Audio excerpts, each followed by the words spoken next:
Ladies and gentlemen, good day and welcome to Chemplast Sanmar Limited Q2 FY22 earnings conference call, hosted by ICICI Securities. As a reminder, all participant lines will be in the listen-only mode. There will be an opportunity for you to ask questions after the presentation concludes. Should you need assistance during this conference call, please signal an operator by pressing star then zero on your touchtone phone. Please note that this conference is being recorded. I now hand the conference over to Mr. Sanjesh Jain from ICICI Securities. Thank you, and over to you, sir. Thanks, Malika. Good afternoon, everyone. Thank you for joining with us on Chemplast Sanmar Limited Q2 FY22 results conference call. We have Chemplast Sanmar's management, Mr. Ramkumar Shankar, Managing Director, Mr. N. Muralidharan, Executive Director, Finance, Dr. Krishna Kumar Rangachari, Executive Director, Custom Manufacturing. I would like to invite Mr. Ramkumar to initiate the proceeding with his opening remarks, post which we can have a Q&A session. Over to you, Ram, sir. Right. Thank you, Sanjesh, and good afternoon, everybody. On behalf of Chemplast Sanmar Limited, I extend a very warm welcome to everyone who's joined us on our call today. My name is Ramkumar Shankar, and I am the Managing Director of the company. I am joined on this call by our CFO, Mr. N. Muralidharan, and Dr. Krishna Kumar Rangachari, the Executive Director of Custom Manufactured Chemicals Division, and FGA, our Investor Relations Advisors. Today is a very special day as it is our maiden call post the IPO. I would like to thank the entire investor community for showing confidence in our company and for the response to our recent IPO. Since some of you may be hearing us for the first time today, let me give you a quick snapshot of our company, and then we will walk you through the operational and financial performance. Chemplast Sanmar is a 55-year-old company tracing its heritage back to the 1960s. Our sponsors include two very well-respected names in the Sanmar Group, which is a prominent industrial group with considerable history, and Fairfax, a well-known international investor. Over the years, Chemplast Sanmar has carved out a niche in the Indian specialty chemical sector. We are the largest manufacturer of specialty paste PVC resin in India, and through a wholly owned subsidiary, Chemplast Cuddalore Vinyls Limited, or CCVL, we are the second largest manufacturer of suspension PVC in India. The company is also a leading player in the custom manufacturing of starting and intermediate chemicals, catering to multinational innovator companies in agrochemical, pharmaceutical, and fine chemical industries. Further, we hold a significant leadership position in basic chemicals like caustic soda, chloromethane, and hydrogen peroxide, which complete the integration story of the company. The consolidated turnover of the company, including CCVL, for the fiscal year 2021 was rupees 3,800 crores, while the operating EBITDA was rupees 855 crores. To do a bit of a deep dive on each of the key products, let me start with specialty paste PVC. Our company is a pioneer in paste PVC in the country, with production commencing as far back as in 1967. This is a product that largely goes into the manufacture of artificial leather, which in turn goes into the making of auto upholstery, furniture upholstery, footwear, leather articles, etc. We are the largest manufacturer of paste PVC in India, with a market share of 45% and a production share of over 80%. The market for paste PVC was, as per CRISIL research, 143,000 tons in FY20, while the domestic supply is only around 80,000 tons.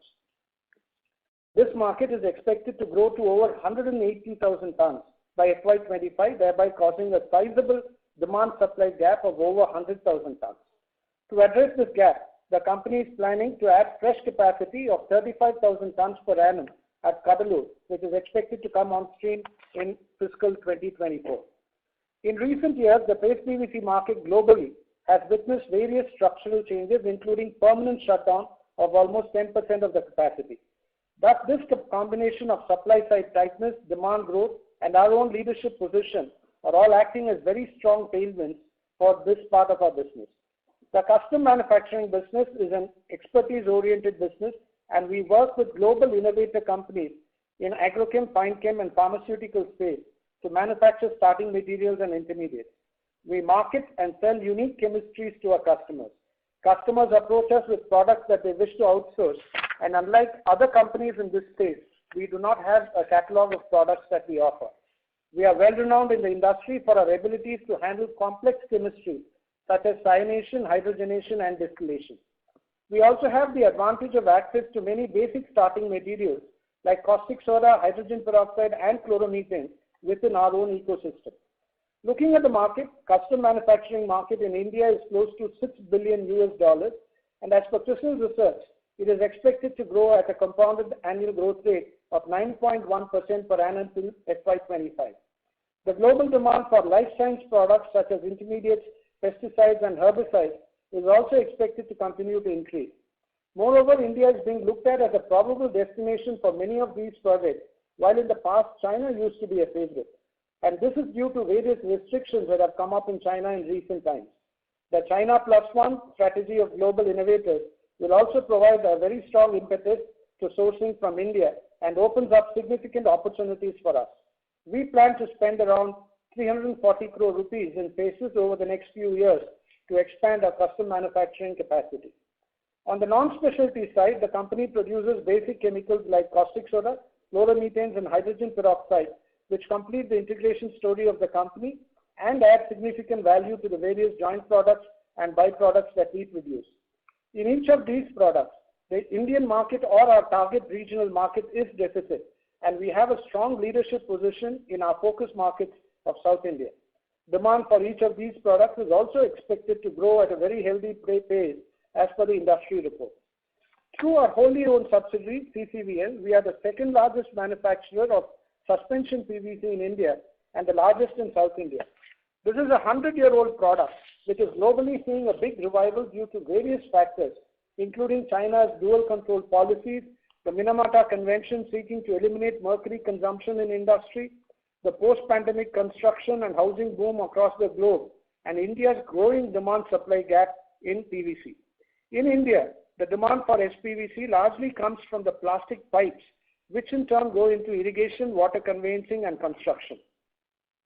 With a capacity of 300,000 tons per year, we are the second largest producer of suspension PVC in India, and we focus on the southern market where we are the dominant player. The Indian market for this product is close to 3.4 million tons, and here again, our country is severely deficient by almost 2 million tons per year, with the gap currently being met by imports. And this market is expected to grow to 4.3 million tons at a CAGR of 7.7% per year by FY 2025, driven by the growth in irrigation and urban infrastructure. So that was an overview of the businesses that we are present in. And in terms of the infrastructure, we have 4 manufacturing facilities in the southern region of Tamil Nadu and Puducherry. One of the key advantages we have is the extent of integration at our manufacturing facilities. Chemplast Sanmar has a very high degree of vertical and horizontal integration with captive facilities to meet feedstock and intermediates. For instance, Chemplast makes caustic soda and chlorine as joint products at 2 locations, with the chlorine from one location being used to make intermediates for paste PVC, while the chlorine from the other location is used to make chloromethane. One of the chloromethane products in turn is used to make refrigerant gas, while the byproduct hydrogen from the caustic chlorine manufacturing is used in the production of value-added hydrogen peroxide. The feedstock for making caustic soda and chlorine are salt and power, and we have captive facilities for both, and that's the extent of integration that we have. Our investment in marine infrastructure is also another one of our key differentiators. We have 2 captive terminals, both capable of handling refrigerated gases. Our growth has always been governed by strong environmental health and safety standards. Over the years, we've invested significantly in this area, and all our manufacturing sites have zero liquid discharge plants, which ensure that all liquid effluent is treated and reused within the process with no discharge outside. The coastal plants at Karaikal and Kadalur on the east coast of India also have desalination plants, which ensure that we draw water only from the sea and do not disturb the groundwater table. And this also ensures that we live in harmony with the neighboring community. We also have earned the right to use the Responsible Care logo, which is an international chemical industry initiative granted after very stringent third-party audits. We release annual sustainability reports prepared in accordance with global GRI standards and assured by a Big 4 audit firm. And these reports have been released for 12 years now. Looking ahead at the growth levers for the company, we expect future growth to come from clearly identified operational and strategic levers. We are working on expanding our paste PVC capacity by 35,000 tons per year, or about 50% of our existing capacity, at an investment of around 256 crore rupees. Work is in progress on this front, and as mentioned earlier, it is slated to come online by FY24. We are also working on expanding our custom manufacturing business with the addition of new multipurpose facilities, thereby bringing in new products which are in the pipeline. This will be done at an additional investment of 340 crore rupees in a phased manner starting from FY22. Both these projects would leverage upon already available land and infrastructure at our existing manufacturing sites. Another aspect of growth which is very imminent is the debottlenecking of our suspension PVC capacity by 10%, which is expected to come online as early as the end of this financial year. Moving to the business performance, this has been a very eventful half year. While Q1 of FY22 saw the impact of the second wave of COVID, our production was not much impacted. Continuous process plants like ours were allowed to function through the state lockdowns. However, as our customer plants were affected, demand was subdued and stock built up. This was temporary though, given that demand revived very strongly in Q2. We have been able to significantly draw down the inventory that was built up in Q1. Moreover, business conditions turned very positive towards the end of Q1 and through Q2. Suspension PVC, paste PVC and caustic soda supply continue to be tight internationally. Supply has been affected due to weather-related issues, Hurricane Ida in the US, floods in Europe, coal and natural gas shortages across the world. The dual control policy in China has further impacted operations of caustic and PVC plants in China.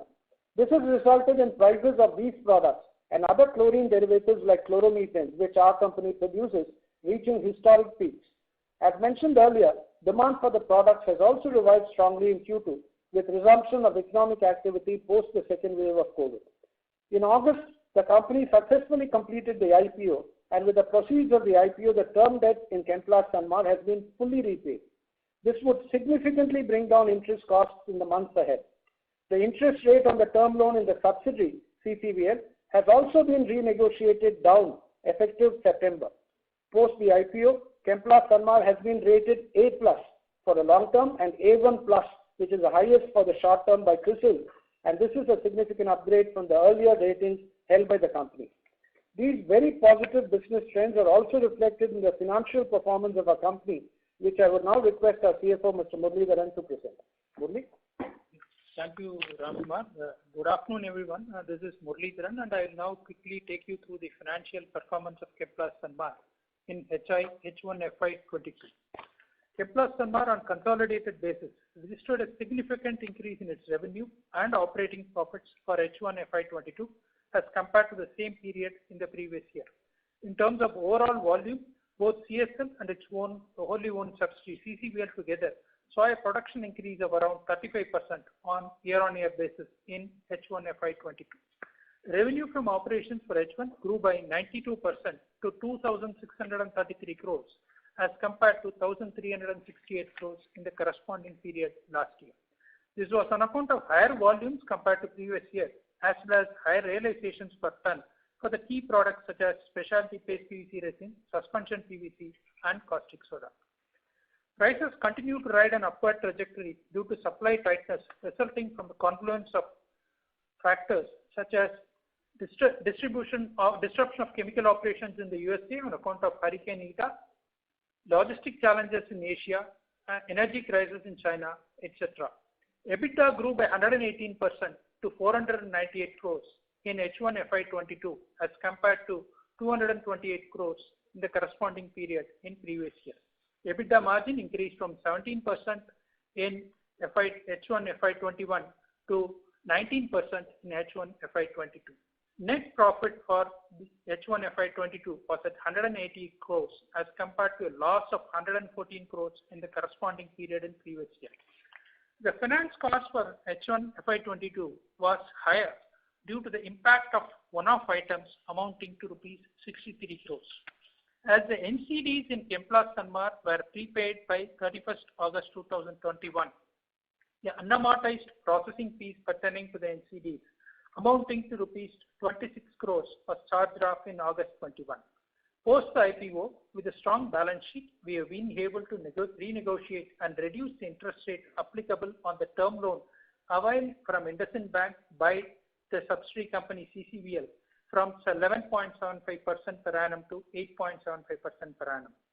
As the change in terms is deemed as a substantial modification as per the relevant accounting standards under Ind AS, the unamortized processing fees pertaining to the original loan and the fee paid for modification of terms, both together amounting to rupees 37 crores, was charged off in September 21.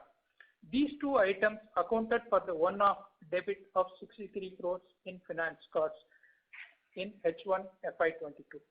Going forward, these one-off items will not recur.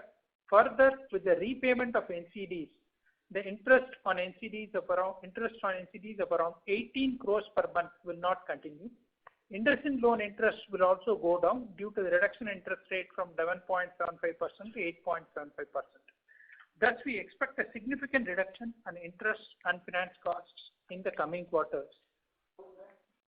Moving on to the balance sheet. On the balance sheet front, we redeemed the NCDs amounting to rupees 1,238.25 crores, which was part of the objects of the primary issue, using the net proceeds of the fresh issue of equity shares to the company made in August 2021.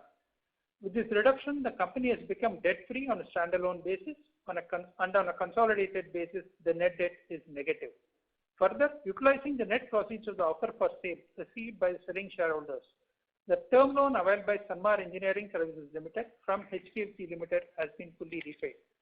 Consequently, the security in respect of this loan, including the pledge over the equity shares of CCVL, the wholly owned subsidiary of PSL, has been fully released by the security trustee.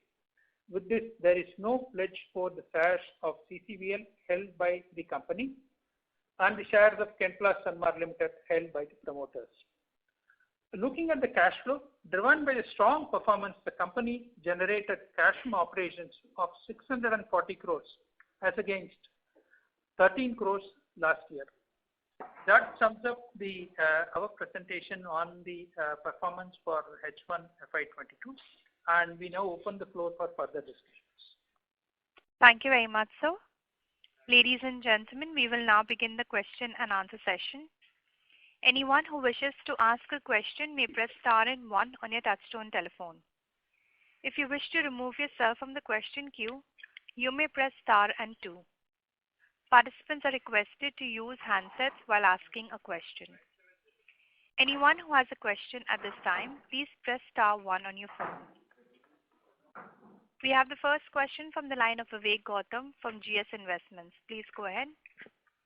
Yes, sir. A few questions, sir. Regarding the EBITDA margin for SPVC, suspension PVC, versus competition, why ours seems to be on the lower side? For example, DCM Shriram, much smaller division, the PVC division than us, almost 1/4 size. They had the very good numbers, sir. So is it something to do that we are not integrated in SPVC and the raw material for the same were on the higher side, squeezing the margin? Because in paste PVC, we are having very good margins, sir. Yes. Mr. Gautam, that's a good question, and you had the answer yourself. In suspension PVC, our route is different from the name, DCM Shriram that you mentioned. They make suspension PVC through the carbide route, whereas we make it through imported VCM. The level of integration that we have is not all the way down. Unlike in Chemplast Sanmar for paste PVC, where we are fully integrated, in suspension PVC, we've gone through the asset-light route, where we have much less capex in terms of investments, but at the same time, therefore, the value addition that you capture would be that much less. So any solution for the same, or this problem is going to persist, because almost 75% of our product range is in the commodity side, except for paste PVC and the CDMO. Okay. This is not a problem as we see it. What we have taken is that we've taken the approach of going through this asset-light model, because number one, it would reduce the investment that we would need, and it would also increase the time to market for any expansions. And even at the original time when we brought this project on, this was the fastest project to come onto the market. So this was just an approach. Going forward, so long as we have decent margins in the product and we are confident about securing the feedstock, this would be quite a good route to follow. Of course, beyond a certain level, if you're going to expand, then of course we could always look at integration backward as well. Okay, sir. Thank you. Thank you. The next question is from the line of Bharat Seth from Quest Investments. Please go ahead. Hi, good afternoon, sir, and congratulations on the good set of numbers. Sir, coming to this suspension PVC again, see, various players have been reporting that since the China, which is largely through carbide route, has again opened up, so price is softening. So how do we see the spread in the second half? Whereas in our presentation we are stated, long-term sustainability. So in H1 our EBITDA per ton is around 17,000 vis-a-vis 20,000, 21,000 we reported last year. So how do we see the spread? Okay. So say that's a good question. Actually, if you look at the Chinese situation, the Chinese PVC prices in the futures market were actually well above $2,000 a ton. And when the Chinese government stepped in to cool down coal prices, these future prices also reacted and therefore they have come down. However, in the physical market, the availability of PVC continues to be very tight. This is one reason why there is minimal impact right now on Indian PVC prices or even regional PVC prices. For instance, even in October, post Q2, suspension PVC prices in India have only gone up, by around 12 to 17%. And the November quotes to India for imports have also moved up. And this is including quotes from China. And post the retreat of the southwest monsoon in India, the demand for PVC in India will only now start increasing with more pipes being laid in the fields and construction activity also resuming. Thus the pressure on availability will get more. Having said this, we cannot be looking at it on a quarter-to-quarter basis in the sense that it's not like prices will keep moving only in one direction. They are at significant levels and there could be some minor corrections here and there. But what we need to keep in mind is that when a correction happens in PVC prices, feedstock prices would also follow, albeit with a lag of maybe a couple of weeks. So therefore, that is not so much of a concern for us. But more importantly, if you look at it in the medium to long term, PVC is getting structurally very tight. There was an international chlorovinyl conference recently, and presentations at this conference actually brought out the following points. Between 2021 and 2026, the global demand is expected to grow in PVC by 9.2 million tons, while the global capacity is expected to grow only by 4 million tons. Thus, 5 million tons of a gap is expected to develop over the next 5 years. And by 2026, this will result in an operating rate of plants worldwide moving up to 93%, which means extreme tightness. And this does not even consider any of the existing capacity in China moving off the grid because of either decarbonization or the mercury issue relating to the Minamata Convention, or both. And the presentation in that conference mentioned that the merchant carbide PVC producers in China, who account for around 5 million tons of capacity, would be most at risk, as carbide prices are expected to continue to increase. Thus, given all of this, I believe that the PVC industry itself has moved to a next level. And this is the reason why you would have seen in the recent past many people talking of super cycles, etc., when they talk about PVC. Sir, taking to this question further, which we reported, say, 21,000 EBITDA per ton in FY21. So can you give some kind of a range that we are expecting over the next medium term? We would not like to actually give any specific numbers, but what I would like to say is, for all the reasons that I just spoke about, we are very positive about the PVC industry. We are quite confident that margins would be there. Like I said, you can't look at it on a quarter-to-quarter basis. Correct. Some quarters would have very lumpy growth. Some quarters would have more sedate growth or may even be static. But if you look at the directional trend over the medium to long term, this is an industry which seems to have moved to the next level. There is a stage shift in terms of the industry dynamics. Okay. And how do we see this paste PVC and utilization, since still, our capacity, size is relatively low. So how do we see that? Because say expansion is coming only in 24. So till that, this business will remain in this range only? Paste PVC again is a very, very niche product. It's a specialty product. And here we are the dominant player. There are only two producers in India, and of the total production in India of 80,000 tons, we produce around 66,000 tons. Okay. You are right in that our current plant is completely fully running at full operating levels. And our new plant, for which we've already started the base groundwork, is expected to come by mid FY24. But here again, the same factors that are at play for suspension PVC are equally at play in paste PVC as well, because a significant part of the paste PVC capacity in China is based on this carbide route. And there are significant challenges that the carbide PVC producers are facing, both because of decarbonization and because of the mercury issue. So we do believe that here again, just like we have seen over the last 2 years, we have seen a significant step up in the pricing, the price levels of this product. There would be revenue growth through price increases. Okay, and this question is for our CFO. Murali, you said that in this Q2 we took the hit of 36 crore or 63 crore one-time hit? 63 crores one-time hit. 37 crores is in the subsidiary CCVL. Okay. That is on a renegotiation of the interest rate and bringing it down. Okay. That resulted in a one-off charge of 37 crores. In Chemplast Sanmar Limited, since we repaid the NCDs in full using the IPO proceeds, the unamortized fees of 26 crores had to be written off. These two account for 63 crores. Okay, okay.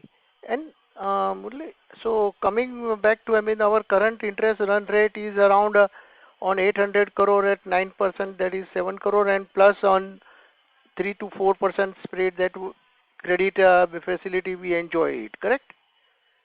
If you are looking at what would be the interest outlook going forward, the interest cost per quarter would be in the range somewhere between 40 to 45 crores. Compared to the 149 crores you saw in Q2, okay, it will be in the range of 40 to 45 crores.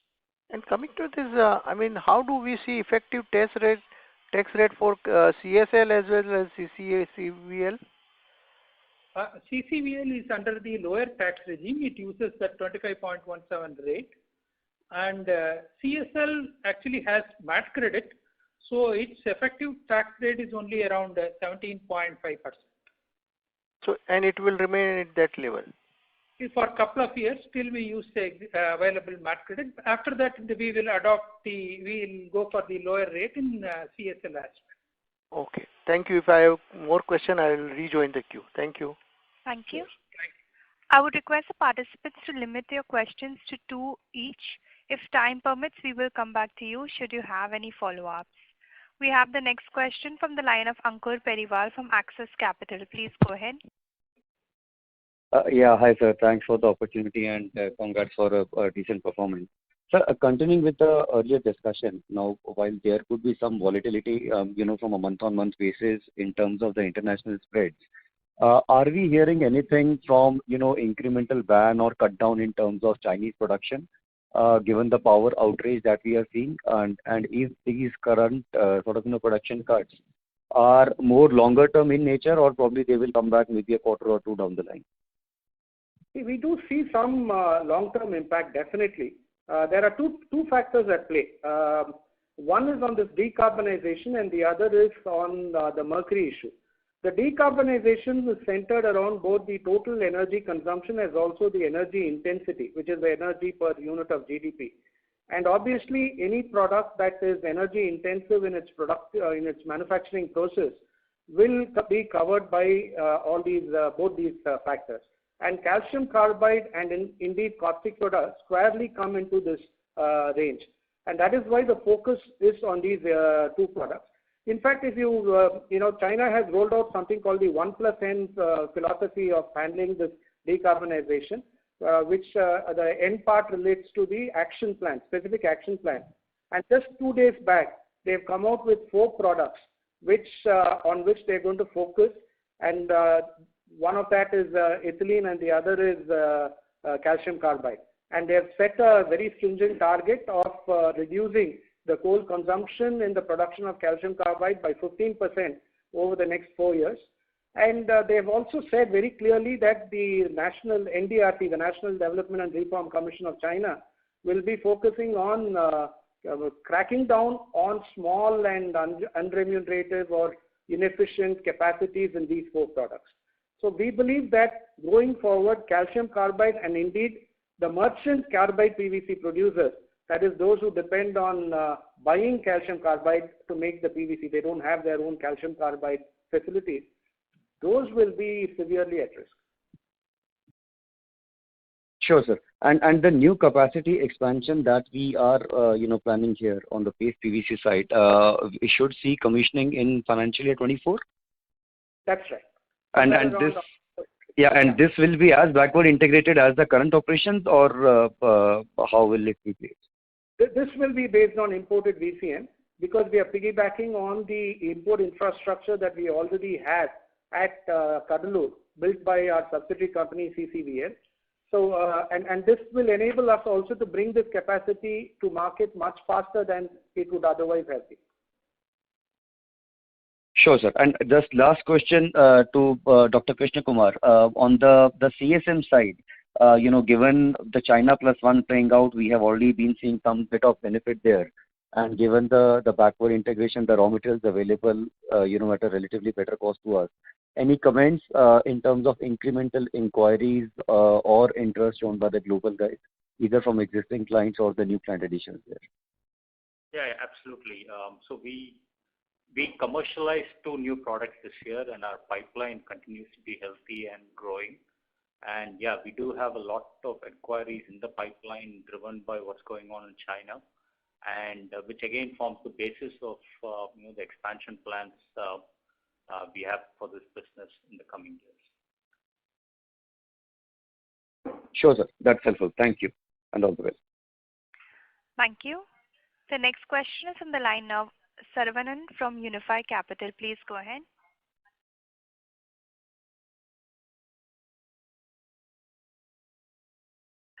Mr. Saravanan, your line has been unmuted. Please go ahead with your question. So we cannot hear you. No audio. Yeah, as no response. Yeah, now I can hear you, sir. Yeah. Thanks for taking my question. You mentioned about the production increase 35% year on year as compared to FY21. FY21, all of us know, had COVID specific issues. So in relation to FY20, could we have the number? Would you have it? Yeah, we do not have those numbers readily with us, but you're right in the sense that FY21 was largely because of the national lockdown that was there in April, May and June of 2020, when most of our plants around the world, around the country, most of the plants were shut down, and our plants were no exception. And that is this year, whereas in the second wave of COVID, our plants continue to operate, so that was not an issue. If you look at FY20, we had very significant capacity utilization numbers. In fact, paste PVC operated at 100%, caustic soda was at 82%, chloromethanes at 99%, and so on. Suspension PVC was at 91% as well. Okay, got it.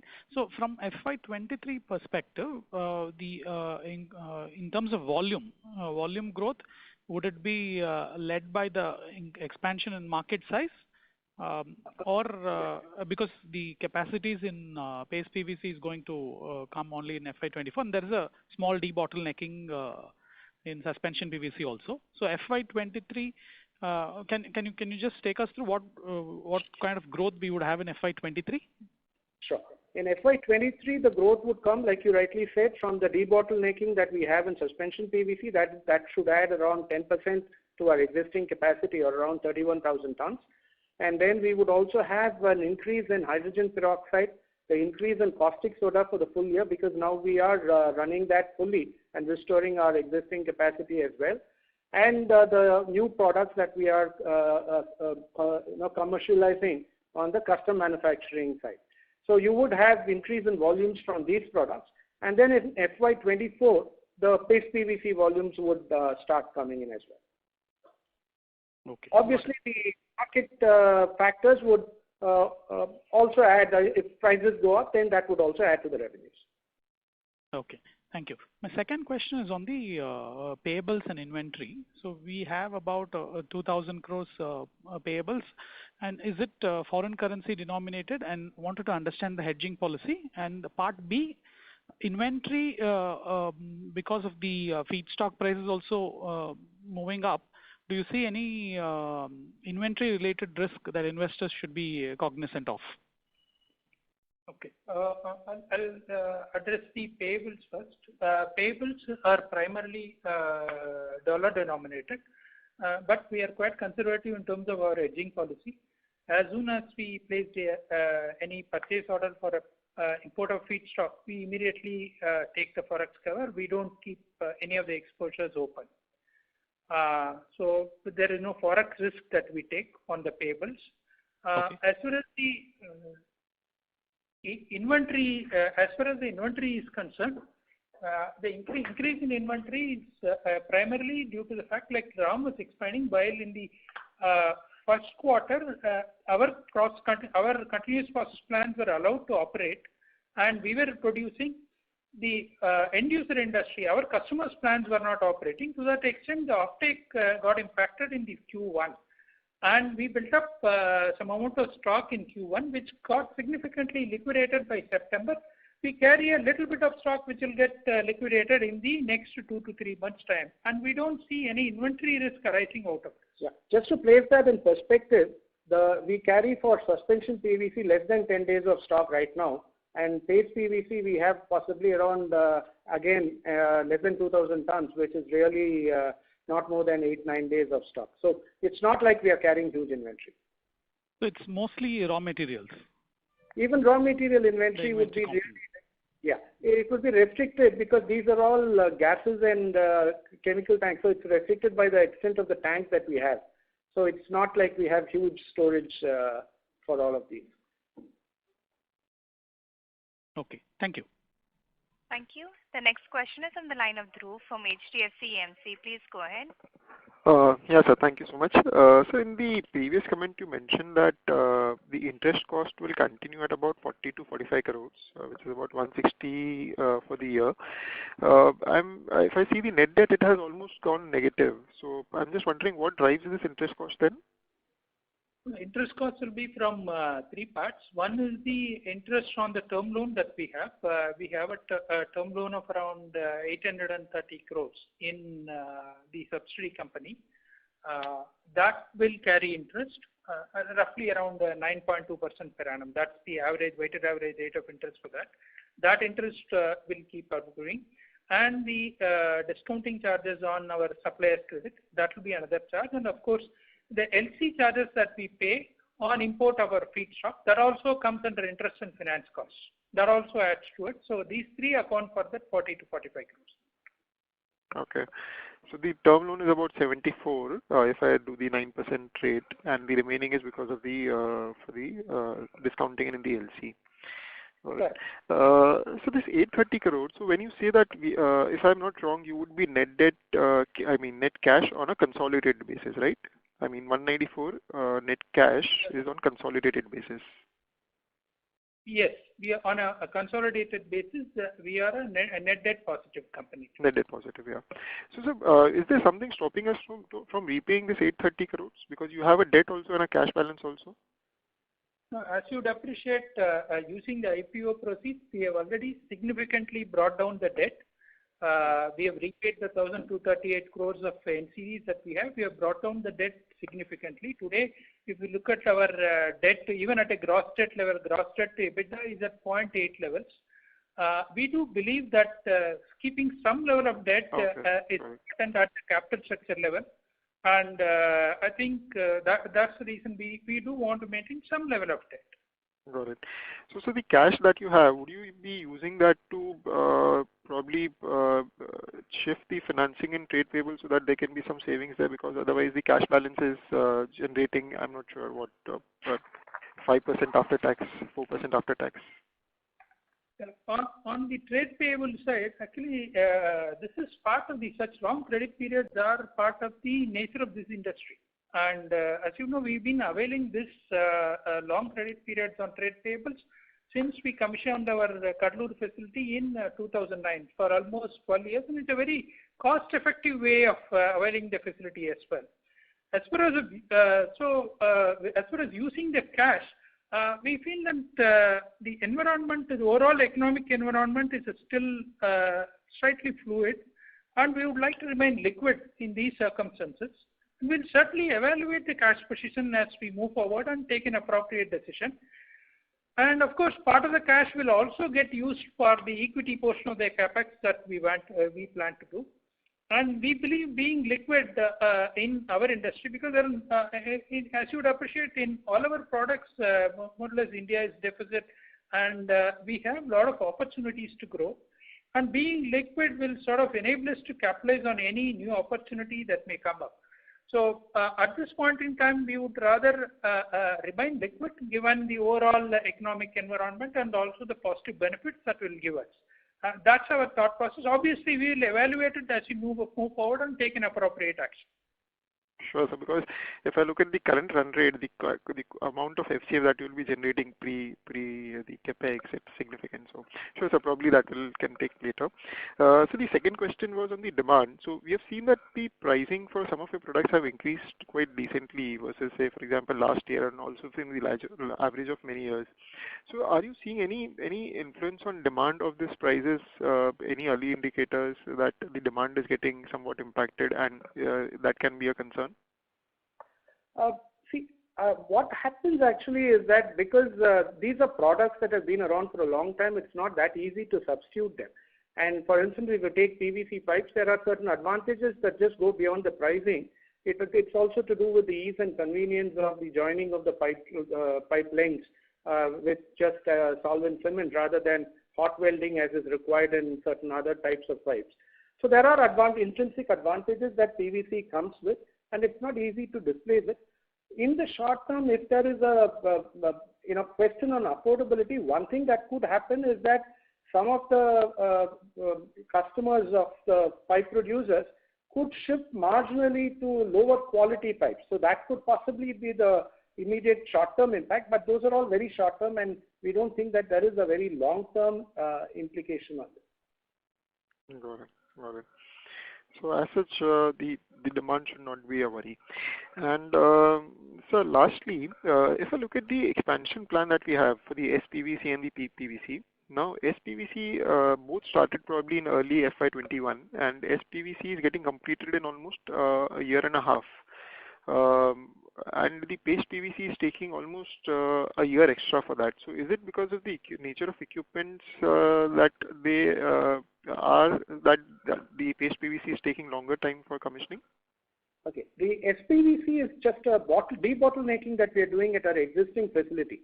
So it is more by adding some balancing equipment and by making some process improvements that we are getting this extra 10%. Essentially, we are sweating the existing assets better. Whereas paste PVC is actually a brownfield project where we need to build it ground up. So that is the reason why that takes 2 years. In fact, because we have taken the asset-light model and we are piggybacking on the facilities, the existing land and infrastructure that is already there at Kadalur, this will take us far less time than possibly to take anybody who wants to set it up in a new location. Got it, sir. Thank you so much. That's helpful.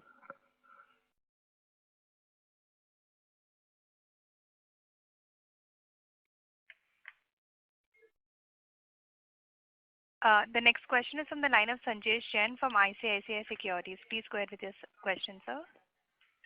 Thank you, and thanks for giving this opportunity.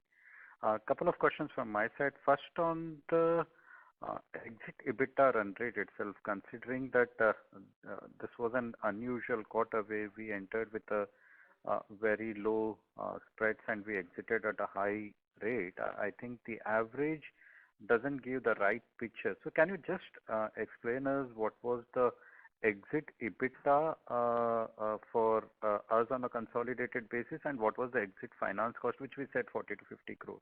on an annualized basis. Have we achieved that in the month of September? This is my first question. Sanjesh, on the exit finance cost, I did highlight you that it will be in the range of between 40 to 45 crores going forward, given the changes that have happened. As far as the exit EBITDA number is concerned, actually we wouldn't like to guide one particular month number as a basis for you to look at going forward. So our to look at the quarter, we have made that 347 crores of EBITDA. In that quarter, we do agree that the EBITDA has grown over a period of time, over the quarter, that we do recognize and agree. And the outlook, like Ram explained earlier, the outlook for the next quarter looks quite strong. That we can comment, but we don't want to give a particular month number and that becomes a benchmark based on which the outlook is sort of calculated.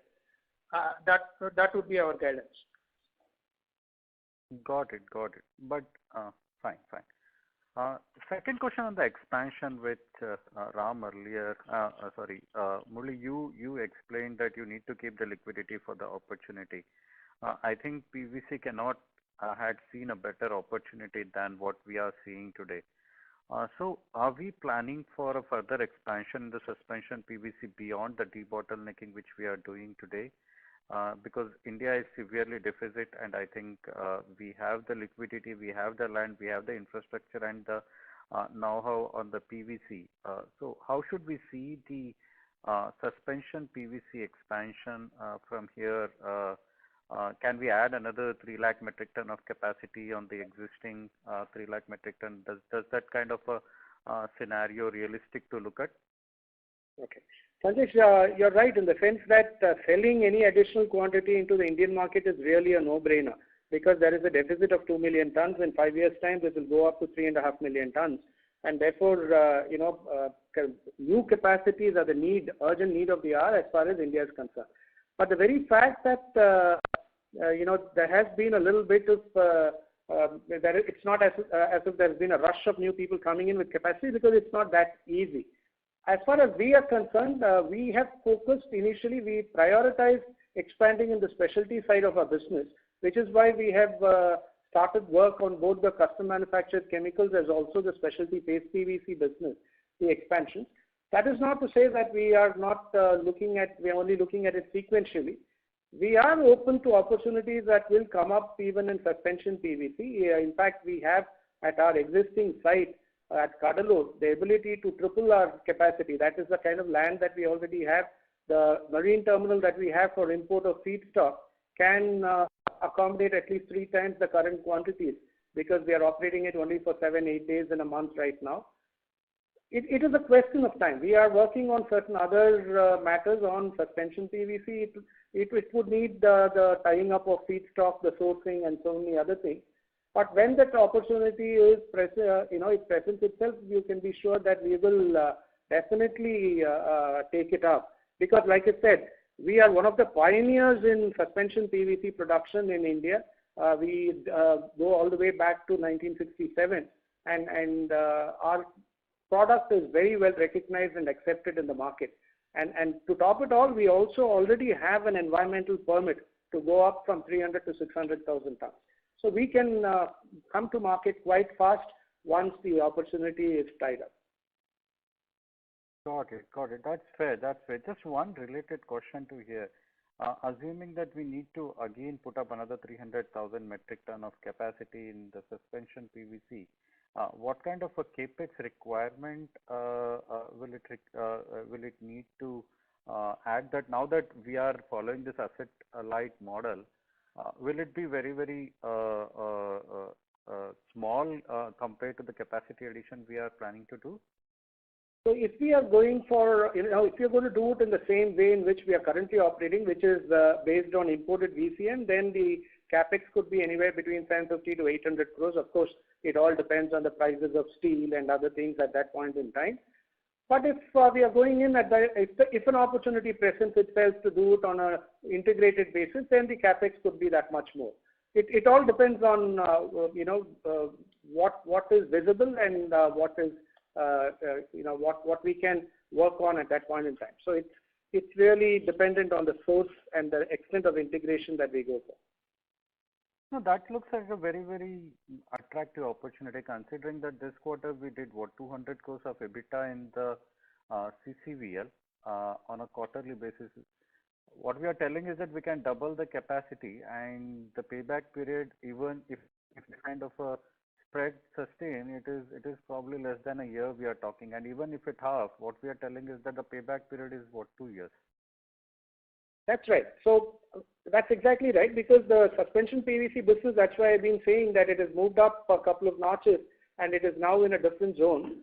Having said that, before we put money into the project and steel on the ground, obviously we would like to tie up all factors, including feedstock, etc., and have that comfort level for a long period of time. So all of that will happen. So it's a question of time. When the time is right, I'm sure we will make that announcement. I just wanted to say I cannot be focusing on the specialty chemicals business, and maybe the time will come for suspension as well. Fine. Thanks, Ram. I have more questions, but I will come in queue. We have a few more questions in line. Thank you. Ladies and gentlemen, in interest of time, we request all participants to limit your questions to 2 each. Thank you. We have the next question from the line of Janaki Raman from Franklin Mutual Fund. Please go ahead. Thank you. Good evening, Mr. Ramkumar. Does Chemplast think beyond PVC in terms of growth opportunities? Okay. Mr. Janaki Raman, that's a good question. Actually, we were one of the pioneers in the chlorovinyl space. So it's not just PVC. We were into caustic soda and chlorine derivatives, and we have been expanding along that. So if you look at it, we started off with PVC, and then we took over a company which was making caustic soda and chlorine, from which we were buying the chlorine. And then we got into chlorinated solvents, and then we used the hydrogen to make hydrogen peroxide, and we used the chlorinated solvents to make refrigerant gas. And then we used our expertise in chemistry to get into custom manufactured chemicals. So we are not constrained by anything, but at the same time, we do not wish to lose too much of a focus as well.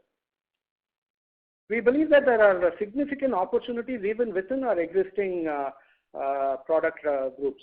For instance, like we just said, suspension PVC itself has huge opportunity. Paste PVC has huge opportunity. The custom manufactured business that we are in, again, presents a lot of opportunity for us. So we believe that there are enough and more opportunities in our existing lines of business. Okay. Because when I compare your current EBITDA run rate, and even if one assumes that it normalizes a bit, in relation to that, your capex requirements are not exactly significant. And so when you have a opportunity like they say, strike the iron when it is hot, so you have an opportunity, I sense that you're a bit circumspect in committing more capital. So where does that circumspection come from? No, it's not a question of being circumspect in committing capital, not at all. In fact, we would like to commit capital and grow in areas where we are already strong. So that is the reason why we are expanding our paste PVC. Incidentally, our paste PVC, the environmental permit that we have sought for is not for 35,000 tons, it is for 70,000 tons. So the 35,000 ton expansion is phase 1. And likewise, we have enough and more opportunities on custom manufactured as well, chemicals as well. And we have already, when we came up with this IPO and while in the run-up to the IPO, we presented a CapEx investment program of around 600 crores. And I'm sure that we will come up with other plans in due course. It's after all just a couple of months since we listed and completed our IPO. There are enough and more opportunities, and please be assured we are not circumspect on capital. We have grown over the last 50 years and grown to the size that we are. In fact, we were the last company to put up a significant PVC capacity in India in 2009. Nobody else is coming with that kind of a capacity. Okay. And if one looks at, let's say, slightly longer term, 5 years or even longer, is it possible to visualize a scenario where you're able to take up the specialty paste PVC to something like 200,000 tons? Our immediate idea actually from 66 we are taking it up to 100, and like I said, we already have the environmental clearance for another 35, so that would go to 135. And definitely, yes, see, we are the, if I may say so, the 800-pound gorilla in this space. We are the market leaders by far. And obviously that leadership position is something that we would guard very zealously. And whenever this extra capacity is required, we would definitely be the first to put money into that. And for this product, would you be having an in-house developed technology? We actually had technology in 1967 from B.F. Goodrich, one of the oldest and one of the pioneers in PVC. And since then, every expansion that we've done, B.F. Goodrich moved out of the PVC business long back. Since then, every expansion that we have done has all been through our own in-house developments. Okay. Thank you. All the best. Thank you. Thank you. The next question is from the line of Ashish Shah from Polymer Capital. Please go ahead. So thank you for taking the question. Sir, I had a few questions. The first one was, sir, how are the suspension PVC and VCM spread, imported VCM spread, are that also as volatile as the PVC prices, or the spreads are largely stable? The spreads would be far more stable because largely because of the fact that VCM is really a one-trick pony. It can be used only to make suspension PVC. So it cannot remain out of sync for too long. And apart from certain other demand-supply dynamics on PVC itself, which as we can see right now has taken up PVC prices, VCM prices would remain largely in sync, at least directionally.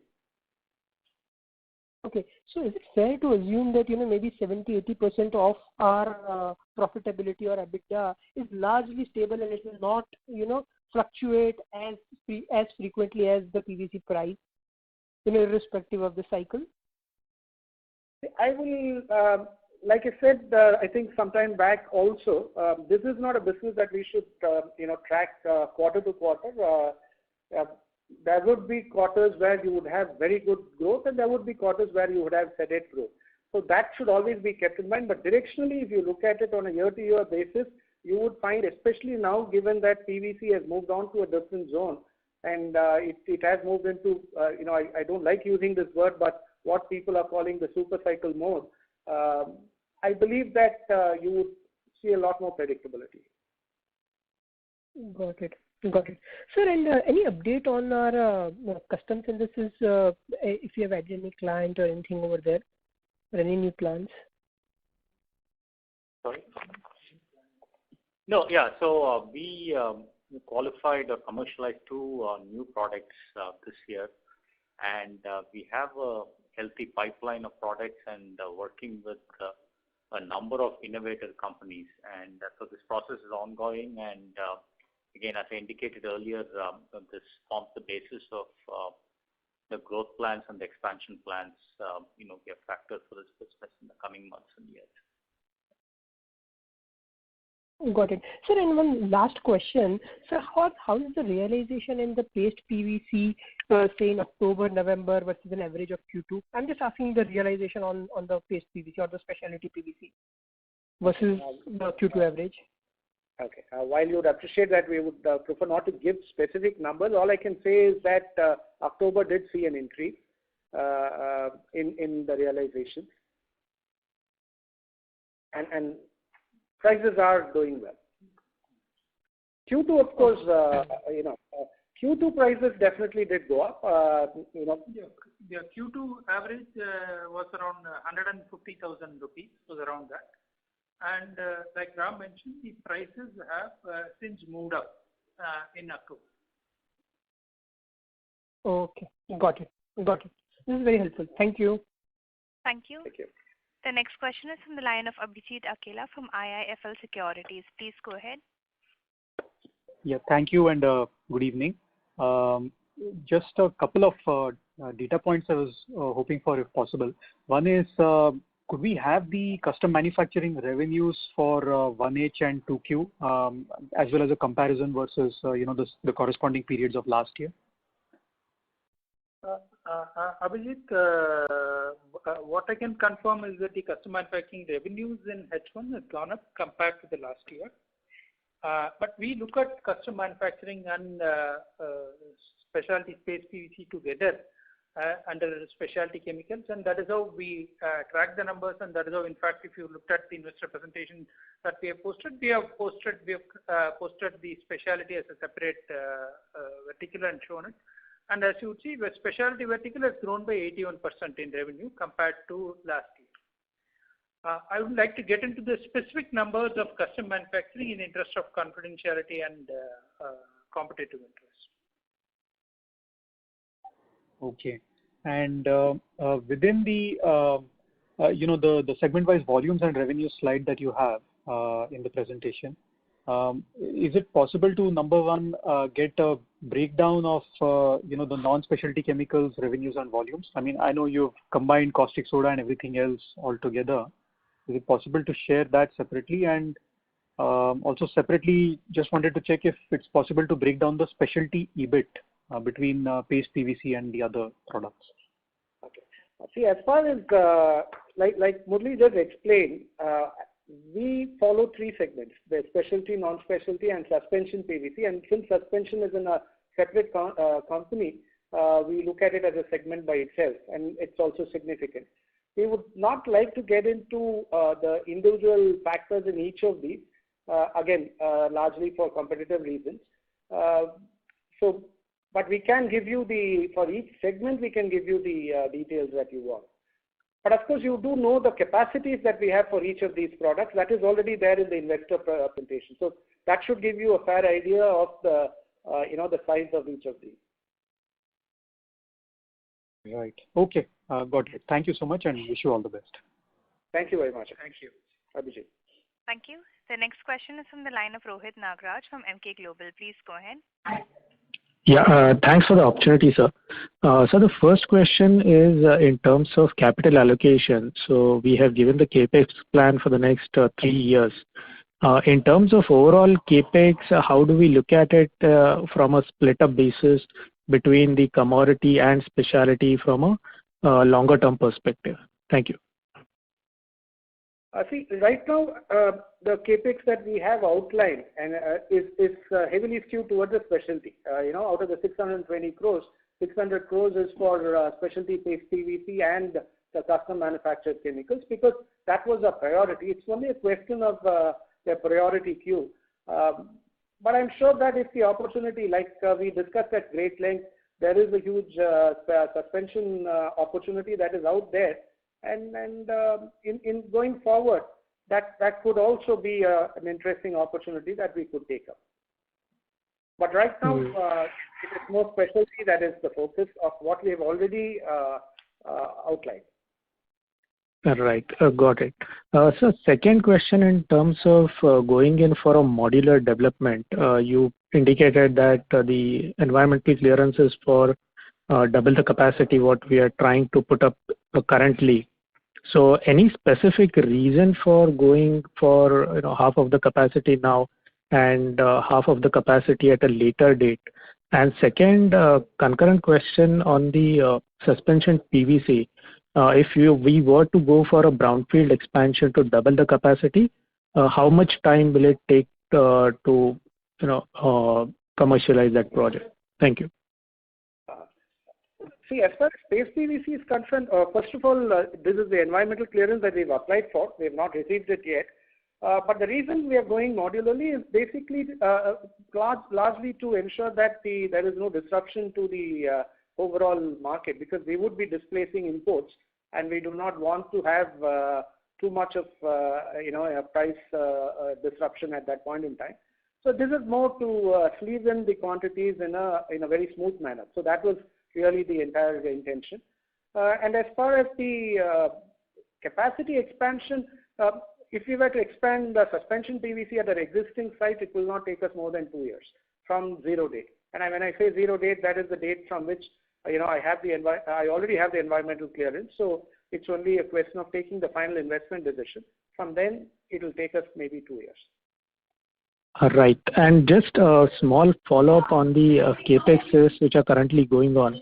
In terms of lead time for all the items, we are safely placed and the project is as per schedule. Yes, the project is as per schedule. We already have completed the basic engineering. We have completed most of the detail engineering. A lot of the negotiations with vendors are already in place.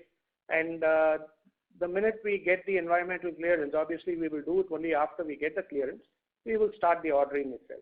So we are well in control and we are confident that we are on schedule. Thank you so much and best of luck, sir. Thank you very much. Thank you. Ladies and gentlemen, due to time constraint, we'll be taking the last question from the line of Rajesh Ravi from HDFC Securities. Please go ahead.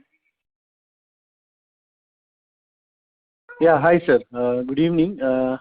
Sir, coming to your SPV suspension PVC, as you mentioned, this has a very strong payback period.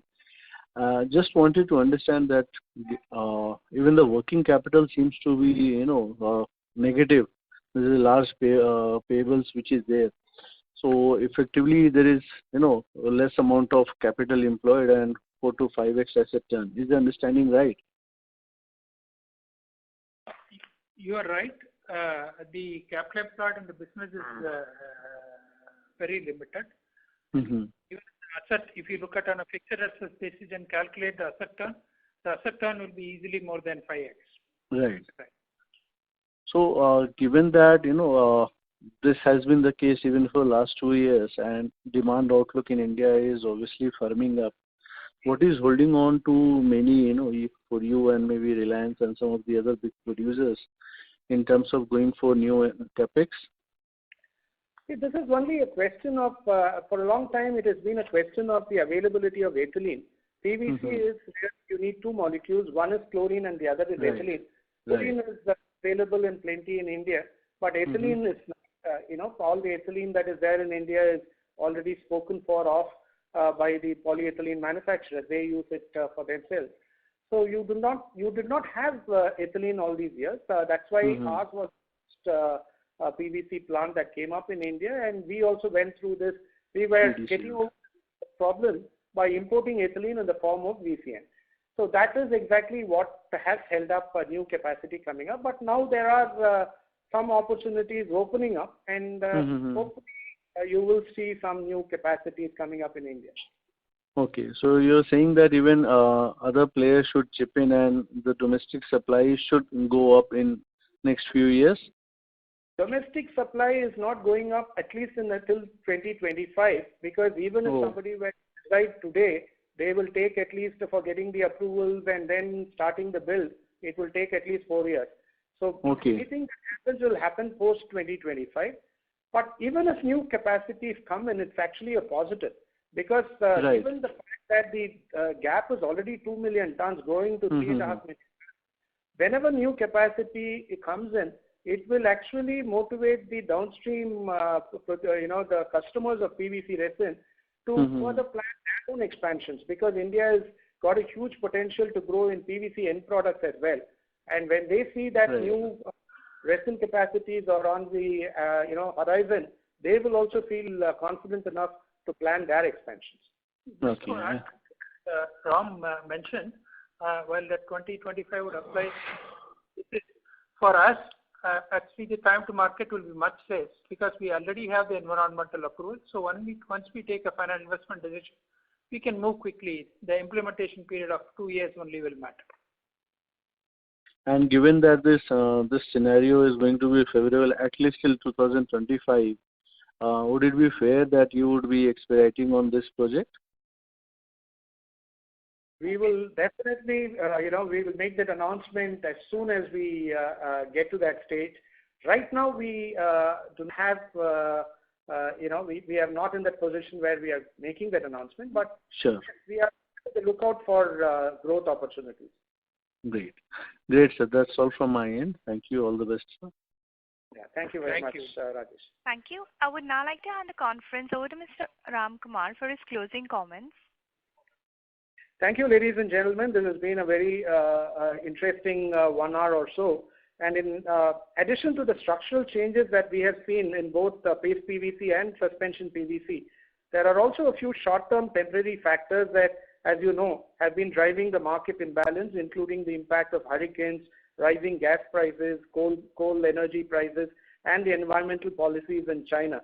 The company is very well positioned to ride on the industry growth on the back of our proven capabilities, and with our growth plans, we will also be able to unlock multiple growth levers for the future. We are very confident about that. With this, I conclude the call. If you have any future queries, please contact SGA, our Investor Relation Advisor. Thank you all for joining us today on this earnings call, and we wish you all a very happy Diwali. Thank you very much. Thank you, sir. Ladies and gentlemen, on behalf of ICICI Securities, that concludes this conference call. Thank you for joining us, and you may now disconnect your lines.